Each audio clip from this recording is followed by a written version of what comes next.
Hello, you lovely lot. My name is Mike and welcome back to another video. Today we're going to be learning some typical phrases and saying from my country, the United Kingdom. I am going to give you some new British phrases to make you sound more like a native.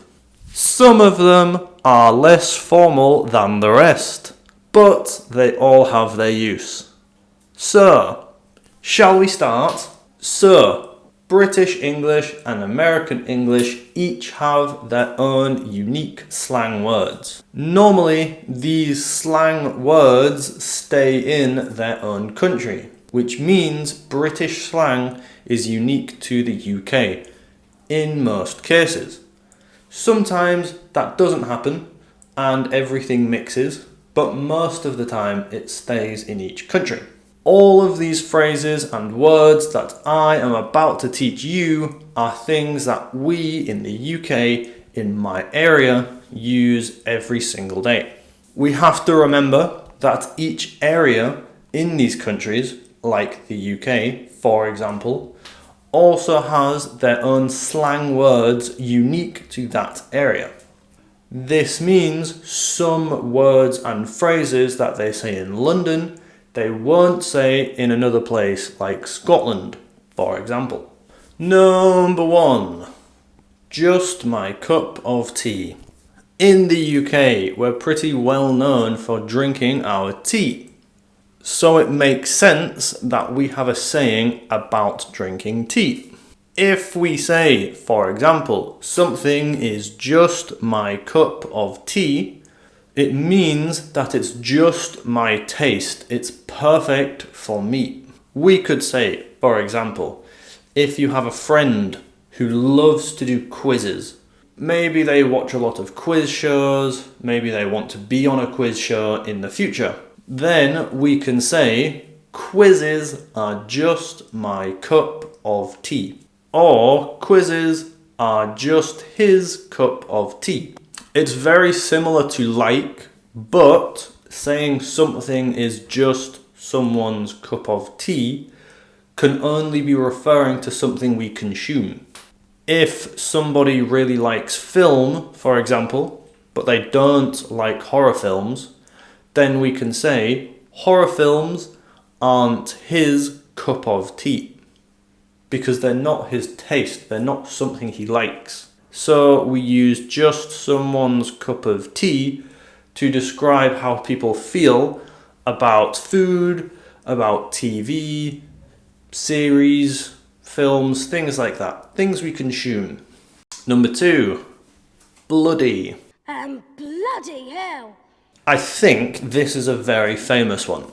A word we use a lot in the UK is bloody. It's basically another way to say very or to exaggerate something. For example, if it's very hot in here, we can say it's bloody hot in here. Another example, if we want to say very hot, we can also use a word like boiling, which means very hot. Because we're already exaggerating, we can't say very boiling. That sounds strange. That's too exaggerated. But if we want to exaggerate just how hot it is, we can say, it's bloody boiling. So we can use bloody to further exaggerate something. We can also use bloody to express when something has gone wrong. Oh, bloody hell. The phrase, bloody hell, is like a way of saying, oh no, oh bloody hell. But keep in mind the word bloody is less formal and can be considered rude if you use it to the wrong people. Number 3, to be knackered. Knackered is a very, very common word where I'm from, but maybe it's less common in other parts of the UK. It can mean two things. The most common use of the word is the same as very tired. If, for example, I've been working all day and I come home, I can say, oh, I'm absolutely knackered, instead of saying, I'm very, very tired. For some reason, the word knackered can be considered rude and informal, so avoid using it at work or in an important meeting. You can definitely use it with friends, but maybe not anything else. So, the first meaning of knackered is very tired. The second meaning is a thing that is broken and you can't fix it. You could say, I took my car to the garage last week and the mechanic said it was knackered, so I need to get a new one. In this case, knackered is the same as saying broken. So, if you say an animal or person or living thing is knackered, that means they're very tired. If you say an item is knackered, that means it's broken and you need to get a new one. Because knackered is the same as very tired, we can't say very knackered, but we can say bloody knackered. Ugh, I'm bloody knackered. Number 4. Chuffed. I love this word, chuffed. If someone is chuffed, then it means they're very happy and satisfied at the same time. It's similar to happy, but you need a reason to feel chuffed. It's the result of something. But we can just feel happy. We don't need a reason. We do need a reason to be chuffed. For example, how are you today? I'm chuffed. Why? I don't know, I just am. This example is wrong because the person doesn't have a reason to be chuffed. You could say he's happy, but in this case, not chuffed. A correct example might be, how are you? I'm chuffed. Okay, why? Oh, because I passed my exam. This time, it's correct because the boy has a reason to be chuffed. He feels happy and satisfied that he has managed to do something. We can't say that someone is very chuffed. That sounds strange.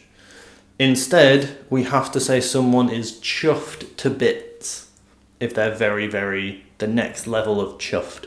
Chuffed to bits. Number 5. Good. Okay, so this one's a bit strange because of course everybody says good.